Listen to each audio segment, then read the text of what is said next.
Welcome back. So, you know that huge power ballad that was everywhere a few years ago? Well, what if I told you it's actually a perfect case study in developmental psychology? Seriously.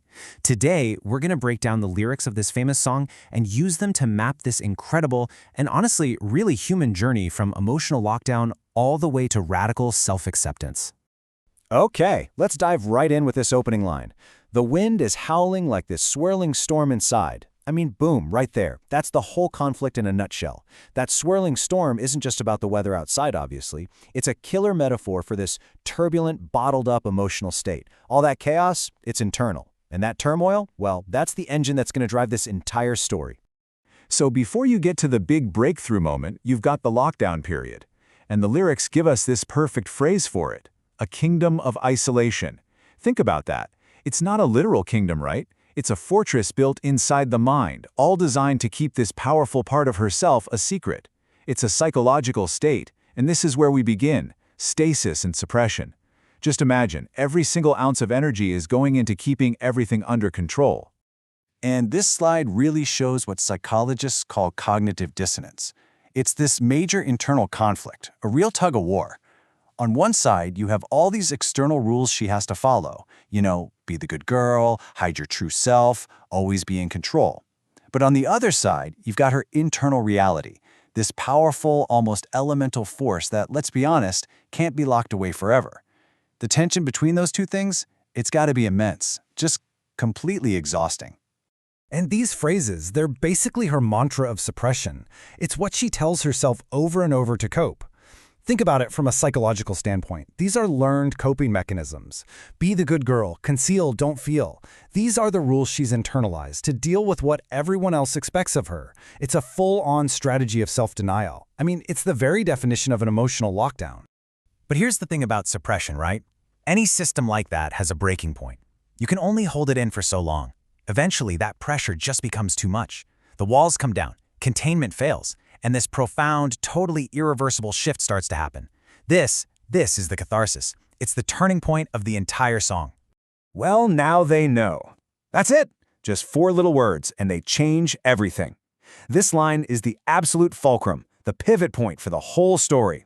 Her greatest fear, the thing she spent her whole life avoiding, being exposed, it just became a reality. And in that one moment, poof, the whole reason to keep everything suppressed is just gone. All that pent-up energy is finally about to be unleashed. You know, what's so fascinating is that the famous chorus isn't just a catchy tune, it actually maps out the textbook stages of liberation, step by step. It's not just a random, chaotic explosion of feeling, it's a really clear process. So first you get the conscious decision, let it go. Then comes a physical action, turn away and slam the door. That's followed by some serious emotional defiance, I don't care what they're going to say. And it all wraps up with the first glimmer of acceptance, where she reframes what she thought was a weakness into a strength. The cold never bothered me anyway. Okay, so after that huge explosive break from the past, what comes next? Well, we enter a whole new phase: exploration and redefinition. This part is all about testing the boundaries of her newfound freedom. It's about figuring out what she can do, and in the process, discovering a completely new way of seeing herself and the world she left behind. And this line is just brilliant. It's funny how some distance makes everything seem small. It perfectly captures a huge cognitive shift. I mean, we've all felt this, right? When you get some distance from a problem, whether it's physical or emotional, your whole perception changes. All those fears that felt so huge and all-consuming back then, now they seem small. That shift in perspective is absolutely crucial for moving past deep-seated anxiety. And then you get this: no right, no wrong, no rules for me. I'm free. I mean, wow, this is a complete and total rejection of that old rulebook that was forced on her. It's this powerful declaration of autonomy. She's saying, I am no longer going to be defined by what other people expect of me. Instead, she's all in on a future where she makes her own rules. This is what redefinition is all about.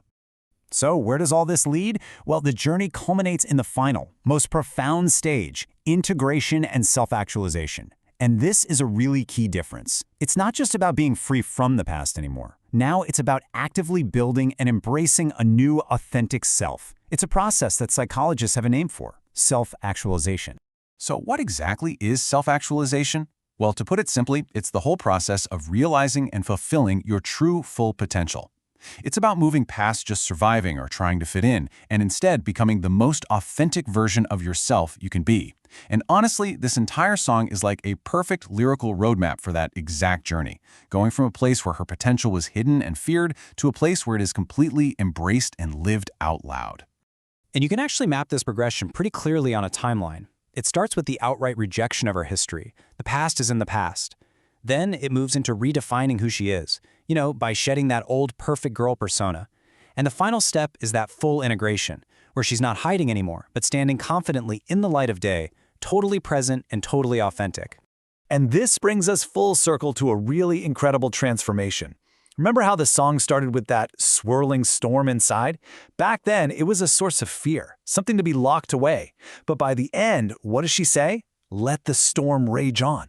The storm itself didn't go away, but her relationship with it has completely changed. It's not a threat anymore. Now it's her source of power. The cold isn't about isolation. It's become her natural element. And what's so genius is that this whole psychological transformation is perfectly mirrored in the music itself. Think about it. The opening verses are really quiet, they're constrained, almost hesitant, which perfectly reflects that emotional suppression we talked about. But then you get to the final choruses, and they are just powerful, expansive, soaring. The melody literally breaks free right along with her, and that's what gives us, the listener, that overwhelming feeling of liberation. So, that kind of leaves us with one final thought, doesn't it? This journey, from fearing your own inner storm to finally letting it rage on, that's a pretty universal experience. It really speaks to the incredible power that you can find, not by hiding the things that make you different, but by learning to embrace them as your greatest strength. And that brings us to the final question for you. What storm inside have you learned to embrace?